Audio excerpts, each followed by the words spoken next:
Sir, one question.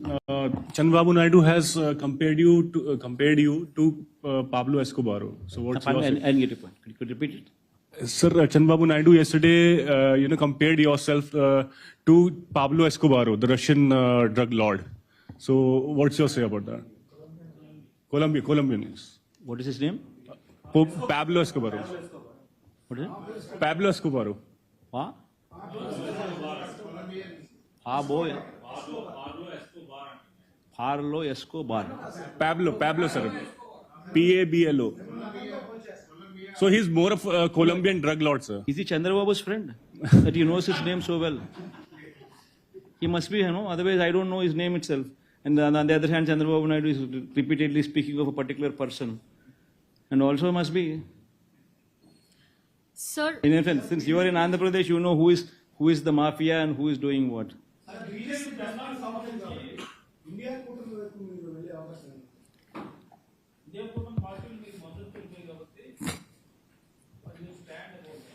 మనం ఒకటి ఈ విషయంలో మీ పేరేం పేరునా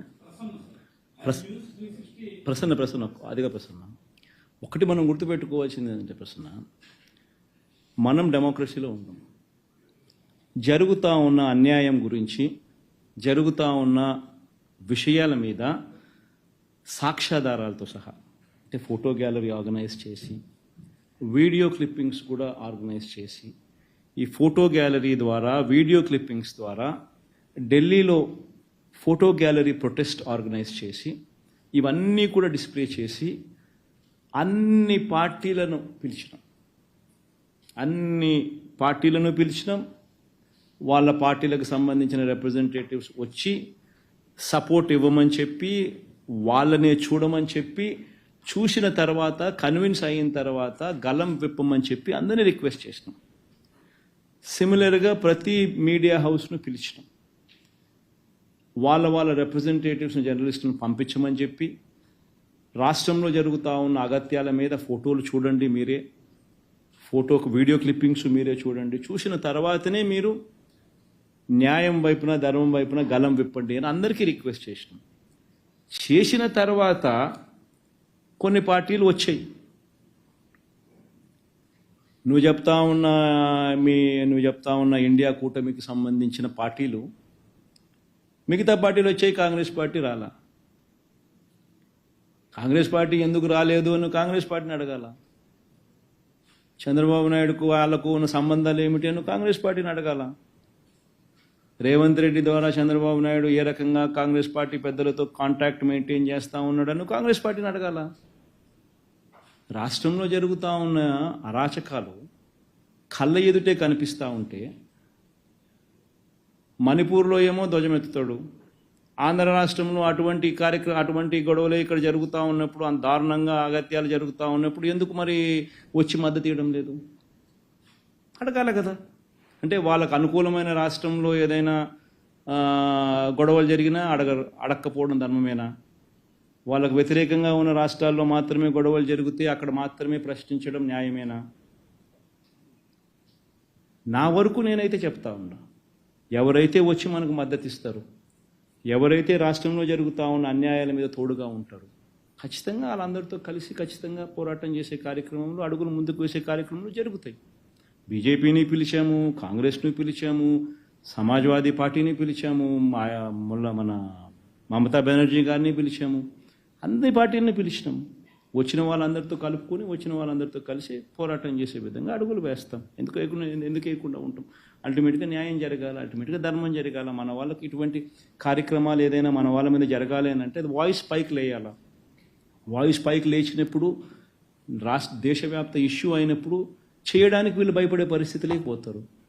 ఆ పరిస్థితి క్రియేట్ చేయడం కోసం అని చెప్పి ఖచ్చితంగా వాయిస్ ఎవడెవరినైతే కలుపుకోవాలనో, ఎక్కడెక్కడైతే వాయిస్ లేపగలుగుతామో ఆ ప్రతి ప్రక్రియ కూడా చేస్తాం. అంతే కదా ప్రసన్న? ఆ ప్లేస్లో నువ్వు ఉన్నా కూడా అదే చేస్తావు కదా. అదే చేస్తాం. రాలేదంటే వాళ్ళని అడగాల, నువ్వు ఎందుకు రాలేదు అని చెప్పి. చంద్రబాబు నాయుడు మీద ఎందుకు అంత వ్యామోహం అని, చంద్రబాబు నాయుడుతో ఎందుకు అంత సంబంధాలు మెయింటైన్ చేస్తున్నారు అని నువ్వు వాళ్ళని అడగాల. సార్, పొలిటికల్ దాడులు అనేవి మీకు కొత్త ఏం కాదు సార్. పొలిటికల్ దాడులు అనేవి మీకు కొత్త ఏం కాదు. మీ ఫ్యామిలీ మీద కూడా దాడులు జరిగినాయి. కానీ మీ ఫ్యామిలీ మెంబర్స్ నుంచే కొంతమంది బయటకు వెళ్ళి మీ మీద పొలిటికల్ ఎలిగేషన్స్ కానీ ఇతరత్ర ఆరోపణలు కానీ చేస్తున్నటువంటి సిచ్యువేషన్. దీన్ని మీరు ఎలా ఓవర్కమ్ చేయగలుగుతారు?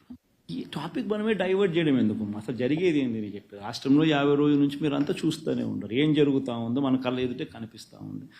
50 రోజులు నిజంగా ఈ మాదిరిగా కార్పొరేటర్ను మొన్న ఏమైనా చూస్తూ ఉన్నాను. ఇక్కడ న్యూజివీడ్ కార్పొరేటర్ను యూట్యూబ్లో సోషల్ మీడియాలో కనిపిస్తూ ఉంది. ఆ పిల్లడు పరిగెత్తాడు, కౌన్సిలర్ పరిగెత్తాడు, వెనక కత్తి తీసుకొని పొడిచేదానికి ఇంకొకటి పరిగెత్తాను కనుక.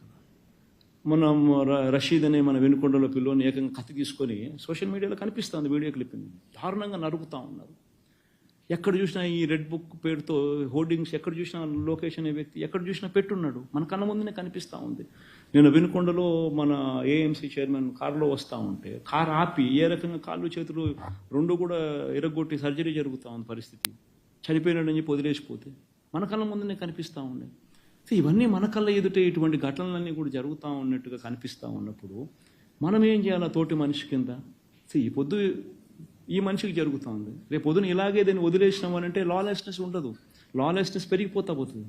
లాలెస్నెస్ అనే దానికి అద్దు హదుపు ఉండదు. ఎప్పుడైతే నువ్వు పోలీసులకు నువ్వు తప్పు చేస్తే శిక్షించాలి అని చెప్పి ఆదేశాలు ఇస్తే పోలీసులు నీ వైపున ఉంటారు. పోలీసులు తప్పు చేసినా కానీ అటువైపు వ్యక్తి మీదనే నువ్వు కేసులు పెట్టాలి, నువ్వు చూసేసి ఉన్నట్టు పోవాలి అని చెప్పి ఆదేశాలు ఇస్తే నీకు రేపు పొద్దున ఇక్కడ మొదలైన ఇన్సిడెంటు ఇక్కడికి వచ్చేసరికి వేరే కలర్ తీసుకుంటుంది. నీ చేతుల్లో కంట్రోల్ ఉండదు. ఇంకా ఎవడెవడు వాళ్ళ లెవెల్లో పర్సనల్ స్కోర్ సెటిల్ చేసుకుంటూ ఉంటాడు. వాళ్ళకు లోకల్ లీడర్స్కు ఉన్న కనెక్షన్స్ మనసులో పెట్టుకుని లాలెస్ అసలు లా అనేది ఉండదు. మనం ఇటువంటి కార్యక్రమాలు జరిగినప్పుడు ఖండించే కార్యక్రమం మనం చేయించాలి. మనం చేసే కార్యక్రమం మన కళ్ళ ఎదుటే కనిపిస్తూ ఉన్నప్పుడు మనమే ఈ టాపిక్లో నుంచి డైవర్ట్ అయిపోయి రకరకాల టాపిక్లకి మనమే పోయి దీన్ని తీసుకొని పోతే ఏం సాధిస్తాం మనం? Sir, I have 2 questions for you.